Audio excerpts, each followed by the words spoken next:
Job లేక ఇబ్బంది పడుతున్నారా? అయితే మెడికల్ కోడింగ్ మీకు మంచి ఆప్షన్. వెంటనే కాల్ చేసి కోర్సులో జాయిన్ అవ్వండి. నమస్తే, welcome back to Suman TV. నేను మీ సంజయ్. ప్రతి తల్లిదండ్రి కూడా పిల్లల్ని పద్ధతిగా పెంచాలి, సమాజంలో ఒక గౌరవం అనేది పెంచుకునేలా పెంచాలని చెప్పేసే వాళ్ళు ప్రయత్నిస్తూ ఉంటారు. కాకపోతే పిల్లలకి మన ఇంట్లో వాళ్ళకి కానీ మన పరిసరాలలో ఎవరికి లేని అలవాట్లు అనేవి అవుతూ ఉంటాయి. సిగరెట్లు కానీ, మందు కానీ, దుర్భాషలు ఆడడం కానీ, పెద్దలకి గౌరవం ఇవ్వకపోవడం కానీ, ఇలాంటి విషయాలు. అసలు మనం ఎంత పద్ధతిగా పెంచినా వీళ్ళు ఎందుకు ఇలా తయారవుతున్నారు అని అనిపిస్తుంటది మనకి.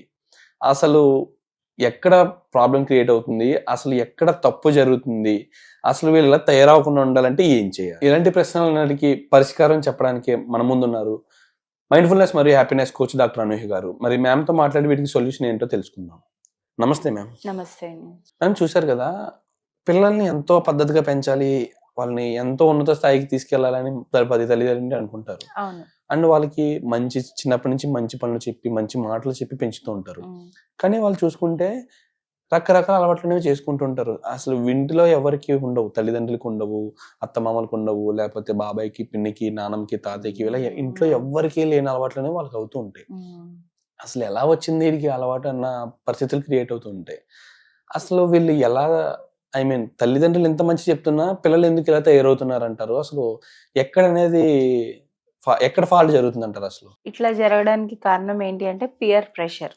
పియర్ ప్రెషర్ అంటే ఏంటి అంటే అంటే వాళ్ళ తోటి స్నేహితులు, పియర్ అంటే తోటి విద్యార్థులు కానీ స్నేహితులు కానీ అన్నమాట. సో ఇప్పుడు టీనేజ్ కి వచ్చినప్పటికీ పిల్లలు ఎక్కువగా ఒక ఫ్రెండ్ సర్కిల్ అనేది ఫామ్ అవ్వడం, సో అందులోని ఉండాలి అంటే వీళ్ళు మారుతూ ఉంటారు అనమాట. ఉదాహరణకి ఒక పిల్లవాడికి నచ్చిన ఒక ఫ్రెండ్స్ సర్కిల్ ఉంది, ఆ పిల్లవాడు ఆ గ్రూప్ లో చేరాలనుకున్నాడు. అప్పుడు ఆ పిల్లవాడు ఏం చేస్తూ ఉంటాడు, ఎట్లా నేను ఏం చేస్తే నన్ను ఆ గ్రూప్ లో చేర్చుకుంటారో అని ఆలోచిస్తూ ఉంటాడు. లేదా ఆ గ్రూప్ లో చేరినాక ఆ గ్రూప్ లోనే సర్వైవ్ అవ్వడానికి, ఆ గ్రూప్ లోనే చేరి ఉండటానికి చేస్తూ ఉంటాడు అనమాట. సో మెయిన్ గా ఇట్లా తయారవడానికి రెండు కారణాలు ఉంటాయి. ఒకటి గుర్తింపు. Exactly ma'am. నిజంగా మన చుట్టూ ఉన్న ఫ్రెండ్స్ అందరూ మనం పొగడాలని చెప్పేసి వాళ్ళకి నచ్చేలా ఏదైనా పని చేయడానికి ప్రయత్నిస్తుంటాం మనం. లేదా ఇంకొకటి ఏంటి అంటే ఒంటరిగా ఎక్కడ ఉండిపోతానేమో అని భయం, నాతో ఎవరు ఫ్రెండ్స్ అవ్వరేమో అని. కాబట్టి వాళ్ళ అలవాట్లని అది వాళ్ళకి నచ్చిన స్నేహ బృందంలో కలిసి తిరగడానికని చేంజ్ చేసుకుంటూ ఉంటారు. ఇట్లాంటి పియర్ ప్రెషర్ లోని ఉండటం వల్ల పిల్లల్లోని ఎలాంటి చేంజెస్ వస్తాయి అనేది మనం ముందు తెలుసుకుందాం. ఫస్ట్ ఏమవుతుంది, వీళ్ళని చాలా స్ట్రెస్ అనేది క్రియేట్ అయిపోతుంది మెంటల్ గా. ఎప్పుడు చూసినా అలసిపోయి ఉన్నట్టు ఉంటారు అనమాట, మెంటల్లీ ఎగ్జాస్టెడ్ ఉంటారు ఫిజికల్ గా కన్నాను. ఎందుకంటే వాళ్ళకి ఎంత స్ట్రెస్ ఉంటుందంటే నేను ఏం చేస్తే నన్ను చేర్చుకుంటారు అందులోని, లేదా నేను ఇక్కడ ఉండాలి అంటే ఇంకా ఏం చేయాలి, నేను ఇంకా ఏం చేయాలి, వీళ్ళు నన్ను ఒప్పుకుంటారా లేదా, ఇలాంటి సందేహాలు వస్తూ ఉంటాయి టీనేజ్ పిల్లల్లోనే. ఇంకా సెకండ్, ఇట్లాంటివి హానికారక ప్రవర్తన అంటే ఈ కూల్ గా ఉండడం అన్న దీంట్లోని వాళ్ళు డ్రగ్స్ యూజ్ అవ్వటం గానీ, లేదా ఈవెన్ డ్రింకింగ్ అని గానీ, సిగరెట్ స్మోకింగ్ అని గానీ, ఏదైనా సరే నన్ను కూల్ గా అనుకుంటారేమో అని చెప్పి అవన్నీ ట్రై చేస్తూ ఉంటారు అనమాట. అట్లాంటివన్నీ చేయటానికి అసలు ఇప్పుడు దీనికి సొల్యూషన్ లేదంటారా? అంటే మనం అనుకుంటాం మన పిల్లవాడు మంచివాడు అవ్వాలి, అండ్ సమాజంలో ఉన్న వాళ్ళకన్నా is better than everyone అని చెప్పేసి మనం అనుకుంటాం. అందరికన్నా మంచిగా ఉండాలి, అందరికన్నా బెటర్ గా ఉండాలి. కానీ మనం ఎంత మంచి నేర్పి పంపించినా బయటకు వెళ్ళిన తర్వాత వాళ్ళని వీళ్ళని చూసి అవే అలవాట్లు నేర్చుకుంటున్నాడు, వాళ్ళలో కలవడానికి ట్రై చేస్తున్నాడు. అంతే తప్పితే కొంచెం యూనిక్ గా ఉన్నాక ఎవరో ప్రయత్నించట్లా. దీనికి సొల్యూషన్ ఏంటంటారు? మరి ఎలా ఉన్నది సొల్యూషన్ ఖచ్చితంగా ఉంది. ఫస్ట్ ఏంటంటే ఇంట్లో ఉన్న తల్లిదండ్రులు, టీచర్స్ కూడాను ఇద్దరు కూడా రోల్ ప్లే చేస్తారు. ఎలాంటి రోల్, వాళ్ళు కనుక మార్పు రావాలి అంటే మనం వాళ్ళకి ఒక స్పేస్ అనేది క్రియేట్ చేయాలి. ఎలాంటి స్పేస్, వాళ్ళు ఫ్రీగా ఏం ఫీల్ అవుతున్నారో మనతోని షేర్ చేసుకునేటంత ఓపెన్నెస్ ఇవ్వాలి మనం.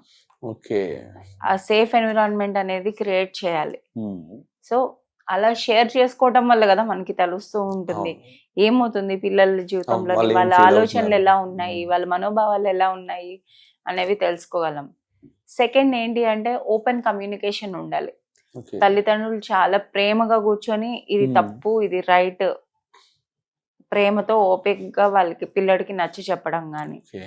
థర్డ్, మైండ్ఫుల్నెస్ ని పాటించడం. ఎలాంటి మైండ్ఫుల్నెస్ ఇక్కడ? Hmm. మెడిటేషన్ అని, Hmm. జర్నలింగ్ అని, తనకు వచ్చే ఆలోచనలు అవి నువ్వు ఒక టైమర్ అనేది పెట్టుకొని మొత్తం అన్ని అందులోని డంప్ రాయించడం. చేసుకుంటూ Okay. రాయించడం వల్ల తనకు కూడా అవేర్నెస్ వస్తూ ఉంటుంది అనమాట ఇలాగ. And Okay. ఇవన్నీ చిన్న చిన్నవి. Hmm. వీటన్నిటికన్నా ముఖ్యమైనది చూసుకుంటే ఆ పిల్లోడు దేనికి చేస్తున్నాడు ఇవన్నీ? వాళ్ళని అట్రాక్ట్ చేయడం Hmm. కోసం, ఏదో గుర్తింపు పొందాలని చూస్తున్నాడు.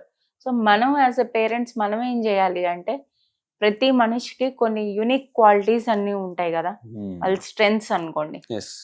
సో మనం ఆ టైంలోని పిల్లోడిని మార్చడానికి వాళ్ళలో ఉండే ఆ పాజిటివ్ క్యారెక్టర్స్ ఏంటి ఉంటాయో, ఆ యూనిక్ స్ట్రెంగ్స్ ఏమి ఉంటాయో అవి బయటకు వచ్చే విధంగా మనం వాళ్ళకి చిన్న Hmm. చిన్న పనులు ఇవ్వడం కానీ, వాళ్ళని Yes. మెచ్చుకోవటం కానీ, Hmm. అంటే వాళ్ళకున్న పాజిటివ్ క్యారెక్టర్ ని మనం ఆ యూనిక్ క్యారెక్టర్ ని హైలైట్ చేయటం వల్ల Hmm. వాళ్ళకు కూడా మైండ్ సెట్ చేంజ్ అవుతుంది అనమాట.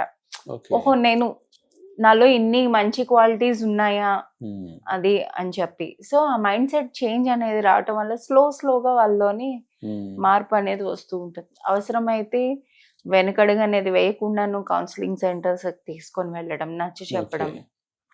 అలాంటివన్నీ చేయాలి. అంటే మేము మరీ అంత ప్రాబ్లం క్రియేట్ అవుతుందంటారా ఈ పీరింగ్ వల్ల? అంటే ఈ ఫ్రెండ్స్ లో స్ట్రెచ్ అవ్వడం కోసం వీళ్ళు తీసుకునే స్ట్రెస్ వల్ల వాళ్ళు పిల్లలంతా ప్రాబ్లం క్రియేట్ అయ్యే సిచ్యువేషన్ కంపేర్ క్రియేట్ అవుతుంటారా? చేసుకుంటూ ఉంటారు కదా, కంపేర్ Hmm. చేసుకోవటం వల్ల కూడా వాళ్ళ కాన్ఫిడెన్స్ అనేది పడిపోతుంది. ఒకవేళ ఇదే ధోరణి నడుస్తూ ఉంటే తల్లిదండ్రులు పట్టించుకోకపోతే పిల్లలు ఎదిగిన తర్వాత ఎలా ఉంటారంటారు? ఇందాక మీరు అడిగారు కదా క్రూరంగా, అలా అవుతారంటారా? అలా అయ్యే ఆస్కారం ఉంది కదా. అవును, మీరు చెప్తుంటే ఇది ప్రాబ్లం చిన్నదనుకున్నాను తప్పితే, కానీ ఒక స్టేజ్ దాటాక ఇదే పెద్ద ప్రాబ్లం క్రియేట్ చేస్తుందని అసలు ఊహించలేదు నేను కూడా. ఎగ్జాక్ట్లీ. ఎప్పుడైతే మనం Hmm. వాళ్ళలో ఉన్న పాజిటివ్ క్యారెక్టర్స్, యూనిక్ క్యారెక్టర్స్ అనేవి హైలైట్ చేస్తామో వాళ్ళలోని సెల్ఫ్ వర్త్ అనేది పెరుగుతుంది, ఆత్మవిశ్వాసం అనేది పెరుగుతుంది అనమాట. ఎస్. ఓహో, నేను ఇన్ని పనులు చేయగలను, నేను ఇంత Hmm. Worth exactly. అని వాళ్ళకి వాళ్ళు గుర్తు చేసుకుంటూ ఉంటారు. అబ్సల్యూట్లీ. So yes. అప్పుడు ఎగ్జాక్ట్లీ. కొంతకాలానికి వాళ్ళకు ఆ అవగాహన వస్తుంది. ఎప్పుడైతే తల్లిదండ్రులుగా మనం కూడా మాట్లాడతామో, నేను ఇవన్నీ నా కూల్నెస్, నేను కూల్ గా ఉండడం, ఎవరు మెప్పో పొందాలని నాకు ఇవి అవసరం లేదు అన్న ఆ కాన్సెప్ట్ మనం పిల్లల్లో తీసుకురావాలి. Absolutely ma'am. నిజంగా మీరు అన్నట్టుగా చెప్తుంటే నాకు అదే అనిపిస్తుంది. అండ్ ఒక బ్యాచ్ ఫార్మ్ అయినప్పుడు ఒక ఫ్రెండ్స్లో వాళ్ళని వాళ్ళ నుంచి కూల్ అనిపించుకోవాలి, వాళ్ళ మాటల్లో మనం కూల్ అనిపించుకోవాలని చెప్పేసి వాళ్ళకి నచ్చేలా ప్రయత్నం చేస్తుంటాం మనం అన్ని పనులు కూడా. ఆ బ్యాచ్ అనేది తర్వాత సంథింగ్ స్కూల్ అయిపోయాకో కాలేజ్ అయిపోయాకో మళ్ళీ విడిపోతారు, మళ్ళీ అక్కడ ఇంకో ఆఫీస్లో ఇంకో బ్యాచ్ ఫామ్ అవుతుంది, వాళ్ళలో కూల్ అనిపించుకోవడానికి మళ్ళీ ప్రయత్నిస్తుంటాడు.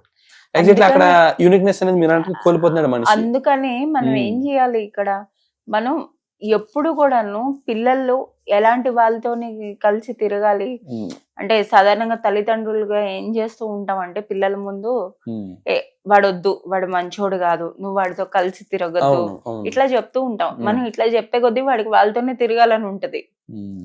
అంతకన్నా ఏంటి అంటే, మనం ఏది రైట్ ఏది రాంగ్ అనేది చెప్పి పిల్లల్లోనే అవగాహన అనేది తీసుకొచ్చామంటే వాళ్ళకి వాళ్ళే డెసిషన్ తీసుకోగలరు.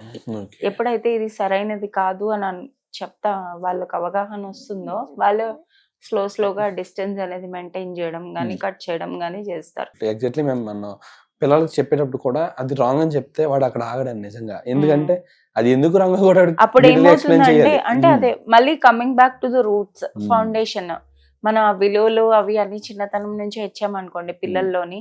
ఇప్పుడు పిల్లవాడి స్నేహితులు ఎవరు అనేది మన చేతుల్లో లేదు, మనం కంట్రోల్ చేయలేం. కానీ మన పిల్లవాడు బిహేవియర్ ఎలా ఉంటుంది మనం కంట్రోల్ చేయాలి, అది మన చేతుల్లో ఉంది. మనం ఇచ్చే విలువలు మన పెంపకంలోనే ఉంటుంది అది. కాబట్టి మనం ఇవి సర్దిద్దుకోవాలన్నమాట. Thank you very much. Thank you.